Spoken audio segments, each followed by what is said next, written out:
উত্তর ২৪ পরগনা জেলার গাইঘাটায় তৈরি হয়েছে প্যাক হাউস। যে প্যাক হাউসের মাধ্যমে কৃষকদের উৎপাদিত ফসল এখানে আসবে এবং সেখান থেকে প্যাকিং হওয়ার পরে লন্ডন সহ পৃথিবীর বিভিন্ন দেশে রপ্তানি হবে। আর এই বিভিন্ন দেশে বাংলা সবজি রপ্তানি হওয়ার ফলে একদিকে যেমন কৃষকরা তাদের উপযুক্ত দাম পাবেন, তেমনি এই প্যাক হাউসে বহু স্বনির্ভর গোষ্ঠী সহ ফার্মার্স প্রডিউসার কোম্পানির যে কৃষক যারা জড়িত রয়েছেন তারা কিন্তু কাজের সুযোগ পাবেন।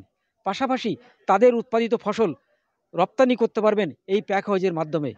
আমরা এই প্যাক হাউস করার ফলে যে কৃষকেরা উপকৃত হবে তা কম বেশি আমার ধরে রাখুন ৫-৭ হাজার ১০ হাজার তো হবেই। তার কারণটা হচ্ছে আমাদের এখানে কৃষি জমি ছোট ছোট, তো সুতরাং কৃষকের সংখ্যা অনেক বেশি।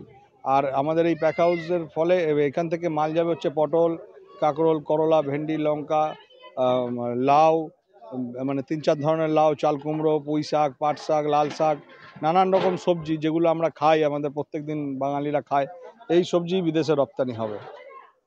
সুবিধা হবে। এখন আগে দূরে নিয়ে যেতাম, এখন কাছাকাছি হয়ে গেল, আমাদের বনগাঁ থেকে কাছাকাছি হয়ে গেল, আমাদের সুবিধা হয়ে গেল। এটা দামও বেশি পাবেন। হ্যাঁ, দামও একটু বেশি পাওয়া যেতে পারে আশা করি।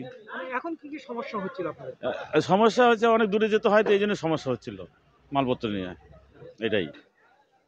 আমি এখান থেকে সবজি আমাদের বিধাননগরে নিয়ে যেতাম, সেখানে আমরা অনেক কষ্ট করেই যেতাম, ট্রেনে যাতায়াত করতাম। সেখানে গিয়ে আমাদের সবজি ভালো দাম পেতাম না, আমরা কম দামেই সবজিটা বিক্রি করে আসতে হতো।